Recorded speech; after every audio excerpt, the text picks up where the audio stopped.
What's going on today, everybody? I am back with another video. Now, we got a new setup today because we are in our college boat unit. Super excited to make this video for you guys today. I'm going to show you a handful of lures that I will be using for my first ever college tournament coming up here in a week or so. We're going to Kentucky Lake. It's right on the line between Tennessee and Kentucky. And I'm going to show you guys some things I'm going to rig up. And I'm also going to show you how I'm going to set up my Garmin LiveScope for this event. So stay tuned, guys. It's going to be fun. But first, we got to give thanks to our sponsor of this video. Today's sponsor is Exterior Power Washing. They do house washing, driveways, brick, equipment washing at residential and commercial properties. Thank you, Exterior Power Washing, for sponsoring today's video. Okay, everybody. So obviously we're not in the water right now, so I have my graph on simulator mode. But this is a Garmin LiveScope LVS34.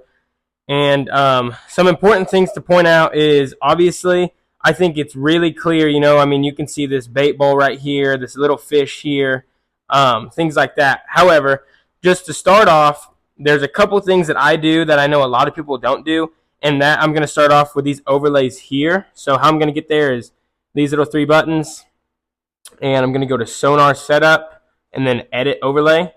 And it shows you everything you need to know. Now, I hide the speed because normally I don't really care how fast I'm going while I'm on my trolling motor. But things that I do care about are the water temperature, how many volts I'm getting. That's very important. And also, I just like to look down and be able to know what time of day it is when I'm fishing. And I know a lot of people that don't have this big how deep it is right here, because obviously you can see that it's about 25 foot deep. However, there's a lot of times for me that I would really just like to look up there, and that way it's not sitting in between something like this, and I don't really know how deep it is. So that's why I have that put on there. That's just a personal preference for me. Next thing that we could talk about here is the noise reject, the ghost reject, and the TGV. I have them all on low right now. I'm actually going to put them all to off.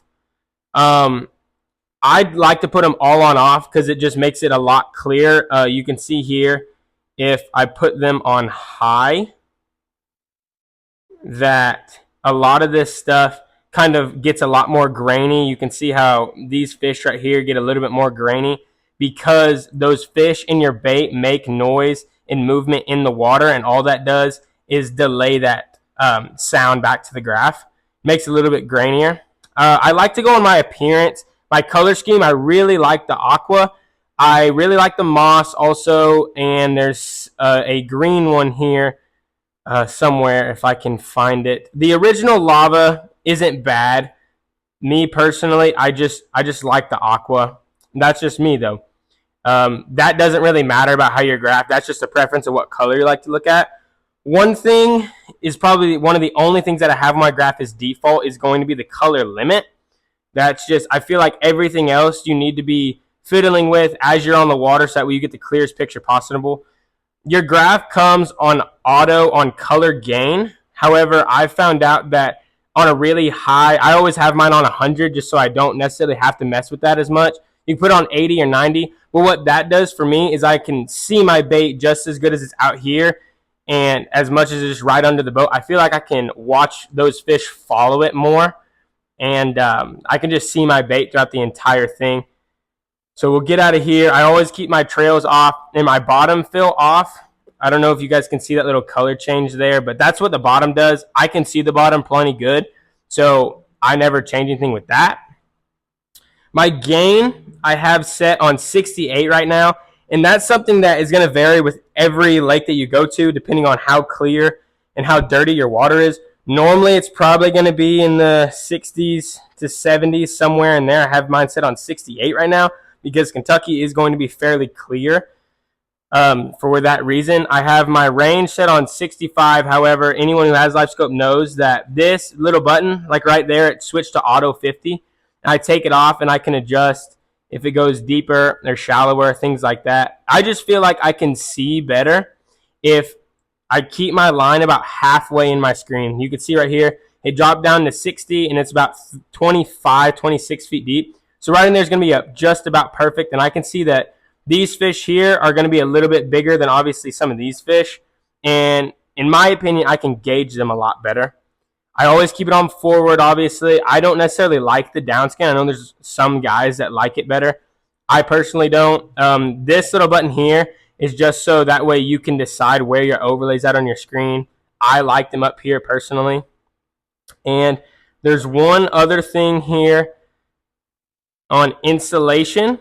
This right here is probably the most important thing that I learned about my graph. So how to get there one more time is you go from home, 3 dots, sonar setup, installation, and install depth. I have mine set on 2 foot, and what that does is that way you can see your bait as it hits the water. That's very important. So that way, if you're throwing way down here in 45 foot of water, you know that your bait is going to get down there. And that way, if you're going to drop it here, you can watch it fall all the way down there, rather than if it takes a minute and it's way over here at 15 feet and you want to be at 30, you can just reel it up and get it back there quicker. I actually like it set on 2 feet because I can actually see my top water better. So that's really important to me. Orientation on forward. On my fresh, on my focus, I do have it on auto fresh.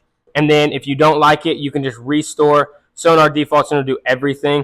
As you guys can see, I take the grid off. I know there's a lot of people that use the grid to size up fish. Me personally, I think it gets in the way, so I don't necessarily use it as much. And this right here is set on auto. I normally have my my feet out in front of me around 80 to 90 feet. That tends to work more for me. If it's shallow, I will shorten that up to get my picture a little bit clear. But that's going to be it, guys, for about my sonar setup, and we will move straight into what baits I will be using on Kentucky Lake. Okay, guys, so to start off, these are probably going to be my top 3 baits, definitely while I'm at Kentucky, and some of my favorite baits that I will use in the month of September. And we're going to start off slow. This right here is a finesse jig. It's just a normal green pumpkin. It's just the first one I got out of my box. And a lot of you are probably out there throwing big 10-inch worms, big jigs, things like that. And I definitely throw those too, don't get me wrong. However, I've noticed when that bite gets slow, maybe if it gets in the heat of the day or for some reason those fish just aren't biting that jig, to downsize to a tiny finesse jig with a tiny trailer on it. And I definitely get a lot more bites on this bait. Just throwing it slow. Any lay down that I come across, make sure I'm flipping it, pitching it really well. This even works on some like rock shelves, things like that. Moving on, we are going to go to a belly weighted swim bait. Now, this is really good for a LiveScope rig. Now, I also have what I think is equally just as good, so I kind of put them in the same category. It's a little underspin. This one has 2 blades. Fish a lot that only have 1 blade, so the 2 blade is just the first one I got out of the box. I love little paddle tails. I love these little paddle tails that got the rivets on them like that, on those little ridges.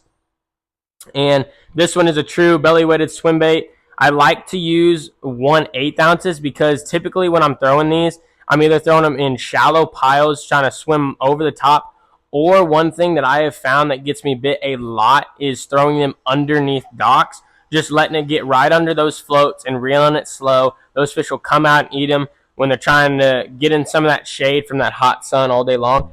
And last, but definitely not least, and I know will be a lot of people's favorite, and this, all it is just a giant topwater box. Now, anyone who has been to Kentucky, they know that Kentucky Lake is all about topwaters. So I will definitely be throwing a giant whopper plopper. But more importantly than that, I will be trying to throw a big spoon or like a walking bait, something like this. Something like this walking bait here, or just this giant, this spook. I'm sorry, not a spoon. And this thing will get you bit all the time in the mornings, in the evenings, and even throughout the day. Sometimes you get a cloudy day, maybe it's a little bit of rain, some wind, things like that. Throw a spook all day long, especially when I'm going to Kentucky this next week, and it should be a killer. I've never went, and there's been a lot of guys on the team that I've talked to giving me some valuable information, telling me how good spooks can truly be on Kentucky Lake. And I'm super excited, guys. I'm going to film my whole experience, so that way you guys get to see what it's like, the ins and the outs, those types of things of fishing in college. And I'm super excited to share it with you guys. I'm super excited that this is my first college tournament, and I can't wait to share it with you guys. So if you guys like this video, make sure to go down, comment what you guys want to see next and what you guys want to see coming up on my channel in the near future. Make sure to like this video, follow Protein Seeker for more videos like this. Have a great day. See you later.